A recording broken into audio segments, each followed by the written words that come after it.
Coming up on the Fox 13 Quickcast, a UHP trooper is being called a hero after saving a man from an oncoming train this morning. Hear from an unsung hero in the whole thing.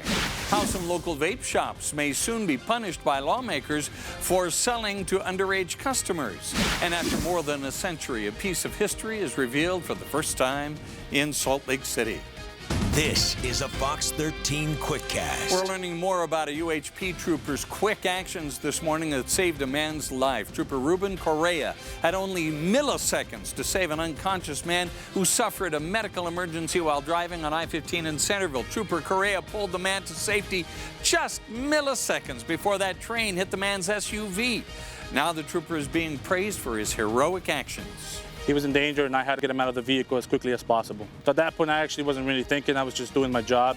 In a Facebook post, train engineer Riley Nelson wrote that the train was actually 5 minutes behind schedule, meaning under normal circumstances, he would have hit that car and killed the man inside.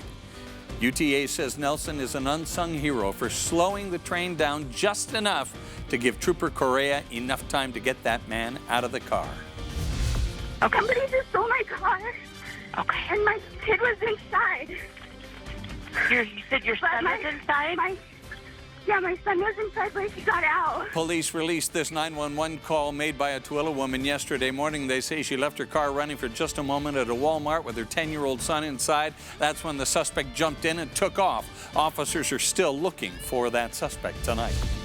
Today, Utah lawmakers approved a draft bill that would let local health departments revoke the permits of businesses that sell vaping products to minors. More than 80 Utahns have suffered vaping illnesses over the past few months. Lawmakers will get a closer look at the proposal in January. Community activists want construction to stop on a part of the controversial inland port. They say a warehouse that'll be built at 700 North, 6200 West in Salt Lake would be bad for the environment. Activists don't want construction to begin until researchers figure out how the project will impact the ecosystem. I want to grow up here. I know my sister wants to have kids, and I don't want her to live here if this port is built. I mean, I don't want her to be here right now with the way the air quality is. Salt Lake City Mayor Jackie Biskupski is suing the state over the inland port. A judge is scheduled to hear the case next month. Kristen? Well, temperatures today shot up into the upper 70s. Now we're in the mid-50s, and tomorrow will be warm, but not as warm, and we won't see as much sunshine either. There's a system approaching that could bring some showers by the end of the day. We'll start in the 50s and finish in the low 70s with mainly cloudy skies. Temperatures down south in the upper 40s, mid-50s down in southern Utah. And then for the afternoon, that cold front comes through. A slight chance for some spotty shower activity along the Wasatch Front. Only in northern Utah, though. Southern Utah, windy and sunny with highs back in the 80s. Your 7-day forecast for southern Utah.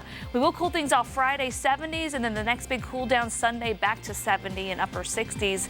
In northern Utah, we'll have another system moving in for the weekend that'll bring rain on Saturday and maybe even some snow by Sunday, and highs go back to the 40s. Thank you, Kristen. A new plan lays out some huge proposals for Utah County roads, including a possible bridge over Utah Lake. The recently updated Trans Plan 50 shows Utah County population will skyrocket to 1.3 million people in 2050. That's why it maps out major possible changes. The more people that come in, the worse it gets. We all moved out here because it was quiet. It's not anymore.